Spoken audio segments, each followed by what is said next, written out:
What's up, everybody? Pete the Hybrid Guy here, and today we are back in the CT. My friends over at Nexpower Energy sent me over a new lithium battery to put in the car, and we're going to do that in exchange for a video on how to take the battery out of this thing and swap in a new one. Now, I did, yes, just recondition the battery in this, and it's at a nice 97% state of health. But the reason I am doing this is because that battery is going to go into a Prius. That is a car I sold to one of my clients a few years ago, and their hybrid battery finally died in that. And so we're going to take the good known battery out of the CT, put it into the Prius, and then we're going to swap in the Nexpower Lithium into this car as well. We're also going to do an overview and talk about some of the features and benefits of the Nexpower Lithium battery and why you should really consider it. So stay tuned and let's dive in and get started.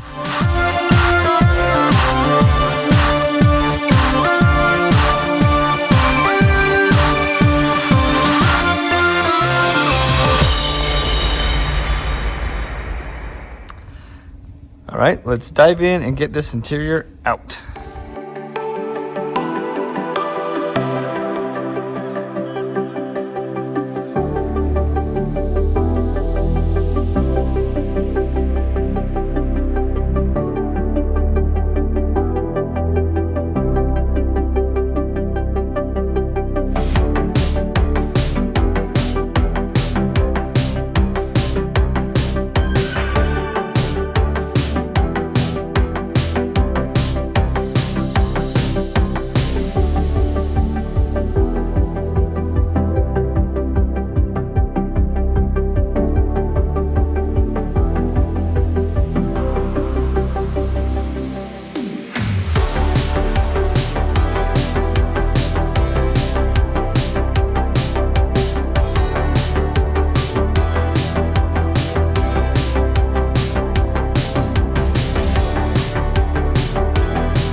All right, so we have got the battery out of the car, and what I'm going to do now is essentially just tear this down and get the battery modules out, and then we'll set them up side by side here next to the Nexpower modules, and we'll do kind of an overview, compare and contrast, and then I'll give you the differences between the two and why you should really consider one of these lithium batteries. Okay, now I've pulled the pack out and I've kept it all together just like that for ease of installation onto the Prius battery tray.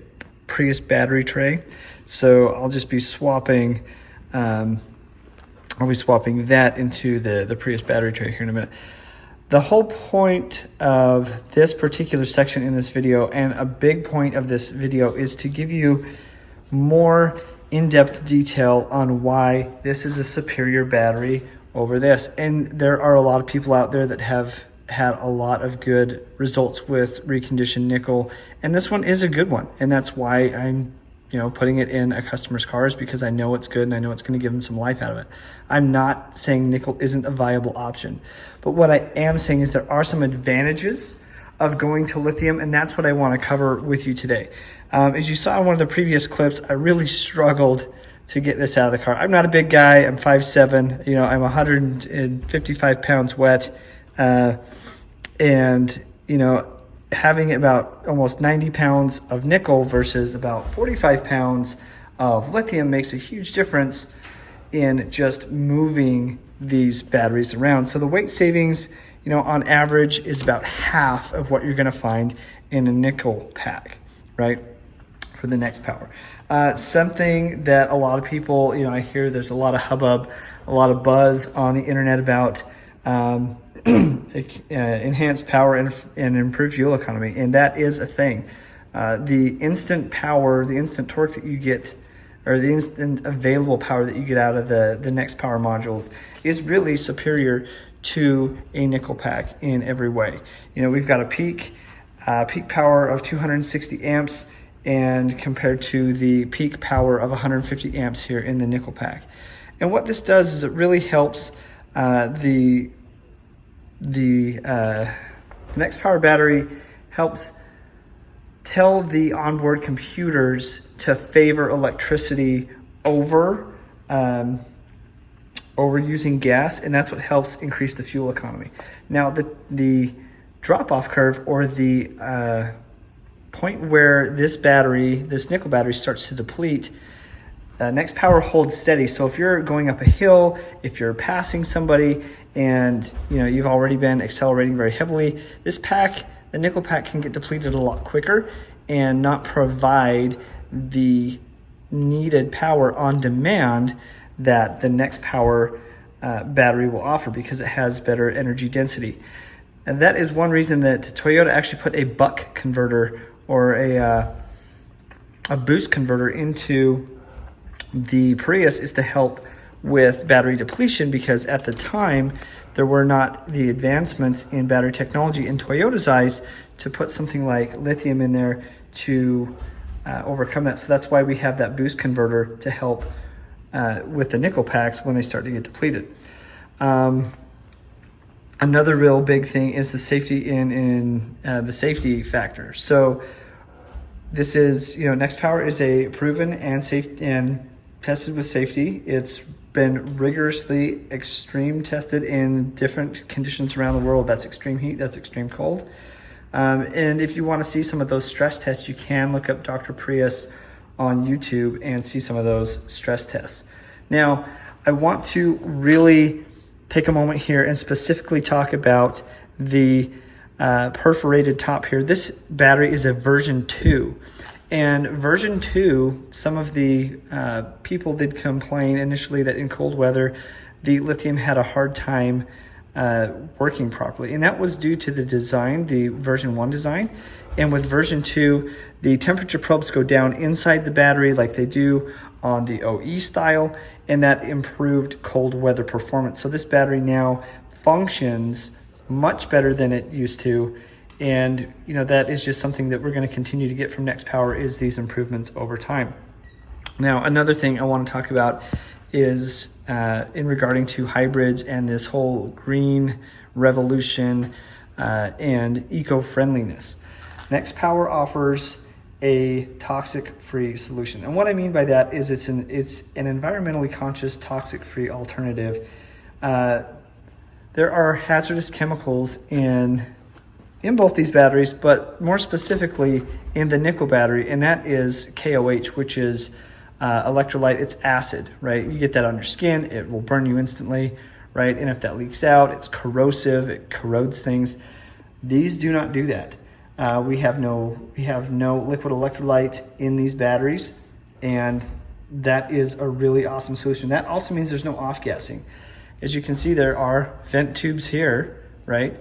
And there's no vent tubes here. Well, the vent tubes are taken off of here, but there are vent tubes that go on there.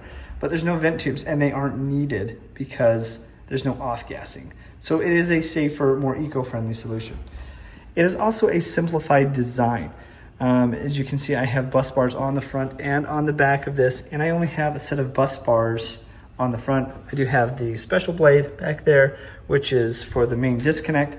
But other than that, it's a simplified design. Not only that, but we only have to deal with 14 blocks versus the 28 that are here, and it makes it much, much easier to install this into a battery chassis versus this. It's just half the amount of hardware that's got to go in. One of the things that I really enjoy about it is it's 100% compatible.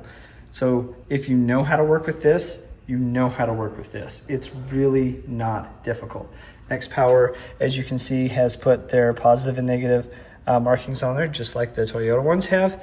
and it makes it very easy to identify what goes where. Another thing that I really like about the design of the Nexpower modules too is they have the rivet nuts or the threaded inserts molded into the case, just like you see on the OE. And you also have the interlocking design like you do here. I also feel that this is a superior design simply for the heat vents up here. Yeah, the circuit board is right there, but heat can move around and get out of these easier. So with an OEM fan, with an OEM airflow design, we're gonna have more heat extraction. This battery is gonna run cooler overall. And then what else do we have? Let's see. Yeah, this, now if you are, here's where things kind of get tricky too, because in the refurbished world, in the OEM world, if this was purchased from Toyota, you have a 1-year warranty on a new pack from Toyota, right? If you get a refurbished or aftermarket one from some of these big companies, I'm not going to mention any names, they give you options. You can buy a lifetime warranty, but you have to pay for that. You can also just get their standard warranty, but the thing is when you get stranded, you get stranded. And a warranty is not really fun to deal with when you're stranded and then you have to send trouble codes in to get a technician who's potentially hours away to come change your battery out, and you're sitting on the side of the road with your family, maybe you're on a trip or something like that. Now I've done a lot of these battery swaps, and with the 2-year unlimited mileage warranty that Nexpower offers, I had one issue with a customer. Nexpower immediately warrantied it. They were very, very good about that. And it turns out once that battery got back, they tested it, and it was actually not an error from the battery itself, but they took care of the client anyway to make sure that he had a great experience with the battery. Yeah, the construction, we kind of went over that with the design of it. It is a patent pending design, and like I said, it's backwards compatible to fit the OEM chassis. I think one of the things that I like the most about this is that there's hidden value here. And that hidden value is in the fact that there are no core charges. So when you call up a battery remanufacturer to replace your OEM battery, whether it's Toyota, whether it's one of these other rebuilders, you have to pay what's called a core charge. That means they are going to charge you if you don't have a battery to give them back so they can rebuild it and then sell it to somebody else, right? There are no core charges here, which means if your battery just had a couple of failed modules, all the other modules may still be good enough to sell to somebody else if they want to rebuild a pack. So you can recover some of the costs from your modules out of your pack and sell those off to recoup some of the costs.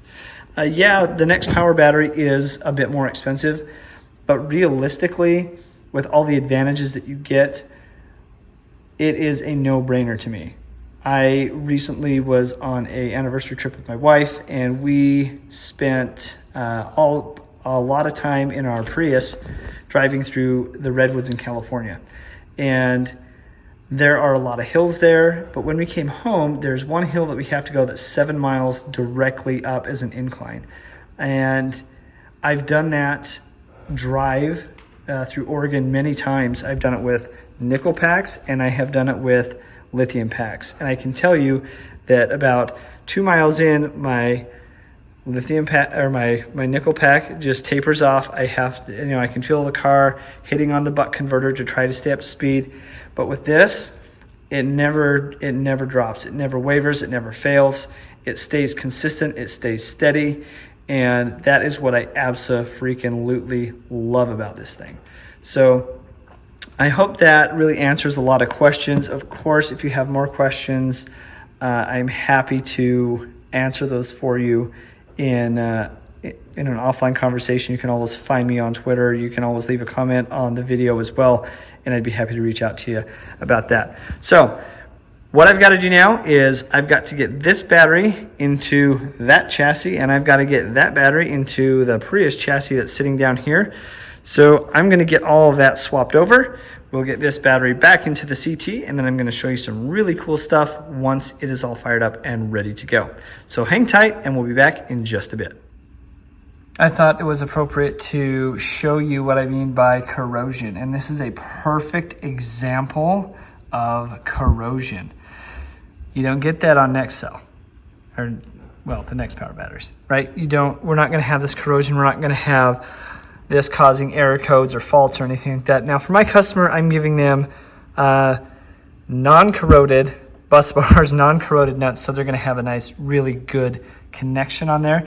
But you have to know that this is a real issue on these things. And I mean, look, it's clear down into their harness here. I'm gonna have to do some serious cleanup on this to make sure that it functions again. But this is another reason I say swap to Nexpower. It's just such a better way to go. It really, really is. You don't have to deal with any of this garbage corrosion. I really want to capture how easy it is to install these. Notice I don't have to stand the retainers up on end and stack modules in and then clamp everything together. It is quite literally a line it up and set it in, and because these modules don't swell or puff out like the nickel variants do, I know that I can feel right there all those bolt holes are lined up perfectly, so I'm not going to have to worry about anything on the underside of this chassis breaking off or having an issue. It's just going to go in super fast, super simple, and I'll be done with it faster, at least twice as fast than I would be if I was doing a nickel pack.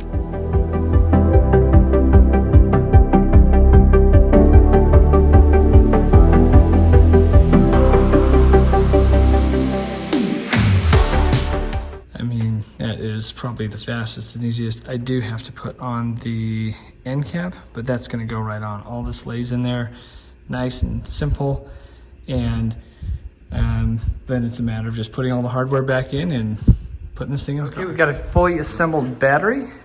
We're going to put the cover back on and get this in the car, get this all put back together, and then we'll start it up, see how she does. Okay, a little tip for those who might struggle to put this in. If you can get the battery over so it goes in like this, bring it up and then just set down. That's the easiest way I have found to take this in and out of the vehicle so far. From here, we're going to put in all the bolts, connect all the wiring, and then we'll hook up our 12-volt battery, put our main relay in, and we will test this battery out.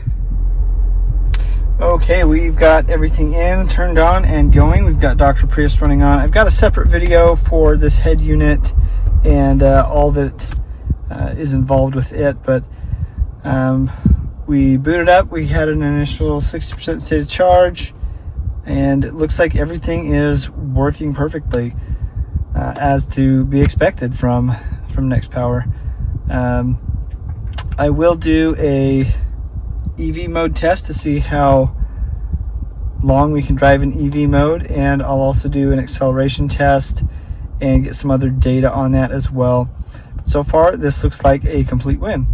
So I started out at 127.9 miles. I've gone 0.2 miles so far, and state of charge is at 55%. So it's not a fully charged battery, but I'm just going to see how long I can go. Okay, quick update. So the gas motor just kicked on, and we did go 1.3 miles on EV, and that was with this battery has not been fully charged. It was just put in, started up, and driven. So 1.3 miles on solid EV only is really awesome, and we'll charge this battery up and do another test at another point. So what I plan to do from here is I did get that in 1.3, 1.4 miles on EV, but now I really need to do like a fuel consumption test. Right now, the car's averaging 48 miles per gallon, which is amazing. I want to see if we can get it better, so I'm going to fill up the car and do a long drive, and then we'll collect that data and report back in this video. Okay, so we need to wrap up the Lexus CT Nexpower battery swap. Now, I've been driving the car for a few days, and actually for probably about a couple weeks now with it in there. And what I'm going to do right now is I'm going to do my range test on the battery. So I'm going to swap around here and we'll take a look at what we're going to do. Now, with my head unit here that I've got set up with Torque Pro, we can see that I've got 63.1% of battery state of charge currently. Right now I'm getting 45.6 miles to the gallon, and I've, on this trip, since I filled up, I've gone 72.9 miles, which is really good. The reason that I'm doing this, and I do have my AC and everything on, we're going to do a test to see how long I can go, how many miles I can go on this particular charge. Not in EV mode, but just in normal driving. So we're going to start that now. We're at 72.9, and let's take off and see where we land.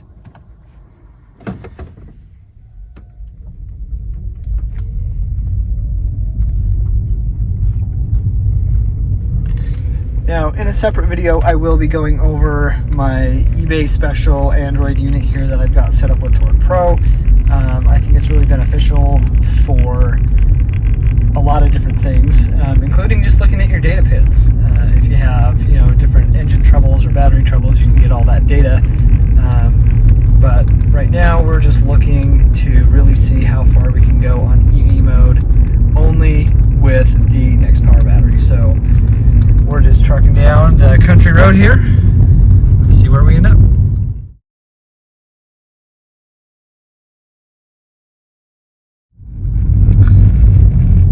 Okay, we just hit our first mile.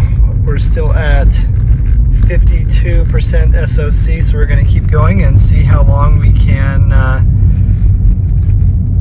go on this. Remember, we started at like 62, 63%, so we're just going to keep going and see if this will outrange a nickel metal hydride battery, which I believe it will just fine.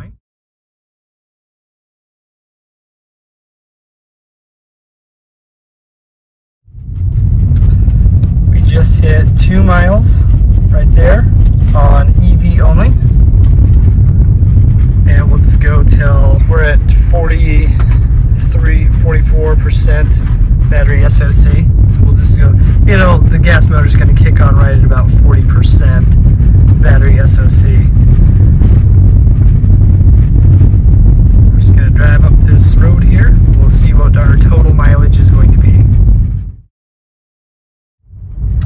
And there we go, battery just kicked on, like I said, right, well, just dropped a little bit below that 40% threshold there, but we were able to go 2.2 miles, and I'm going to stop right here for a second, and we were able to go 2.2 miles on EV only, and that was at 63% SOC. Now, with a nickel battery at full charge, I know you can get about a mile, maybe a little bit more than that, but after that your power curve tapers off and you just don't, you know, you're done, right? This is one of the reasons that I really like the lithium battery, is you're going to get more EV drive time. You know, if I was up to speed and driving and doing everything else, this would charge up a lot faster. It is going to suck my mileage down a little bit, my average, just because I'm sitting. And anyway, I'm just rambling at this point. Okay, so is the Nexpower battery worth it for your CT, for your Prius, for any of your hybrids? In my opinion, it absolutely is. Now, when I bought this car, it had a bad hybrid battery. I fixed the nickel pack in it, and I got the car to average at like 42, 43 miles to the gallon, which is pretty good for a CT, and where I live and my driving habits. Now with the lithium battery in here, even if I do a lot of short trips back and forth from my house to my in-laws, and that really kills my mileage, but I average 40. Now on long trips like what I just did, I did a 75-mile round trip, in town, out of town, all of that stuff. I'm averaging, I'm looking at it right now, 46.5 miles to the gallon, and the battery is charging at the moment, so it's going to drop a little bit lower. But the other things that I see that are noticeable improvements are acceleration is a huge one. Acceleration, where you have more throttle response, is a big thing, especially for the CT. When you have it in eco mode, it feels like it doesn't go anywhere. So having that power available to use to accelerate is really helpful. And then of course the miles per gallon difference are the two biggest things. As far as working on the battery, what I really like about working on the battery, it's lighter, it's super easy to install, and you know, pretty much anyone can do it. It's not as maintenance heavy as nickel is. You know, you're not reconditioning it, you know, every so often. It's a plug and play thing. It's kind of a one and done, and you know, you set it and forget it, right? That's like what you do. So anyway, just to kind of wrap this up, I think everybody should have it, quite honestly. But I'll leave the decision up to you. If you like it, you know, there's a link in the description for you. If not, I hope this was good information, and I'll see you in the next episode.